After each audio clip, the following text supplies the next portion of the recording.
warahmatullahi wabarakatuh. Kali ini saya akan menjawab beberapa pertanyaan dari mata kuliah teori pengambilan keputusan. Yang pertama itu keputusan dalam mengambil keputusan yang pasti dalam keadaan pasti. Seperti contoh seperti contoh yang sekarang kita alami di lapangan. Di sini kan kita lagi mengerjakan suatu proyek pelebaran jalan yang bertempat di KLU Kabupaten Lombok Utara.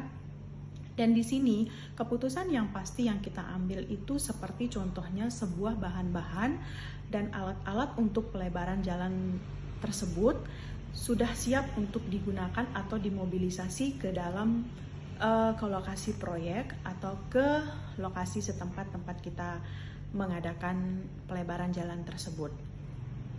Seperti contoh juga saya mengambil sebuah contoh juga di dalam sebuah kantor atau di perusahaan tempat saya bekerja saat ini.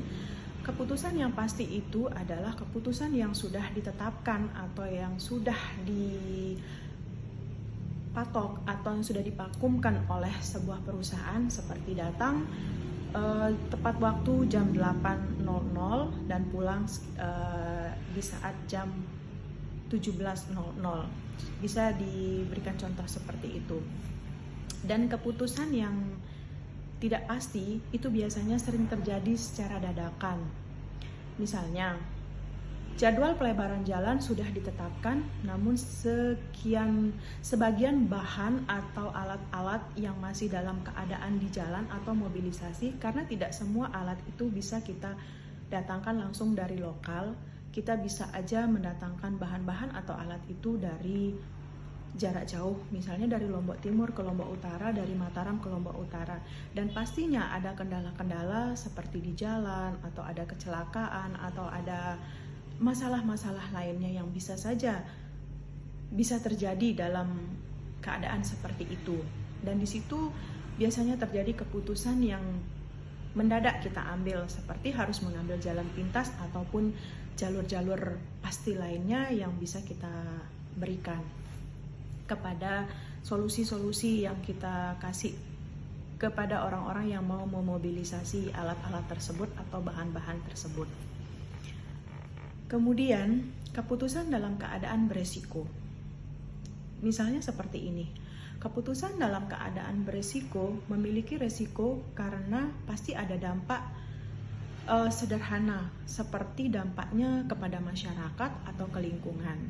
Biasanya itu terjadi dalam keadaan masyarakat yang tidak bisa memberikan lahannya kepada pemerintah. Itu biasanya terjadi dalam sengketa lahan yang akan menjadikan konflik dalam suatu proyek atau pengerjaan jalan tersebut, dan itu kendalanya. Dan risikonya itu sangat besar buat perusahaan atau bagi kita yang mengerjakan pekerjaan tersebut. Yang pertama, risikonya juga bisa kita menjadi pekerjaan kita agak terlambat, atau risiko pekerjaan yang kita ambil itu bisa aja zonk gitu atau tidak jadi dikerjakan karena akan mengalami waktu yang molor terus-terusan. Dan berikutnya di situ juga pasti ada yang namanya keputusan dalam keadaan konflik. Nah, di situ keputusan dalam keadaan konflik itu bisa aja kita akan mengambil keputusan atau perusahaan mengambil keputusan untuk tidak jadi mengambil proyek tersebut karena proyek itu belum siap dikerjakan karena masih ada kendala konflik dalam masyarakat dan pemerintah. Ya, termasuk dalam pembebasan lahan tersebut. Ya, seperti itu tanggapan saya, semoga bisa diterima. Sekian dari saya. Assalamualaikum warahmatullahi wabarakatuh.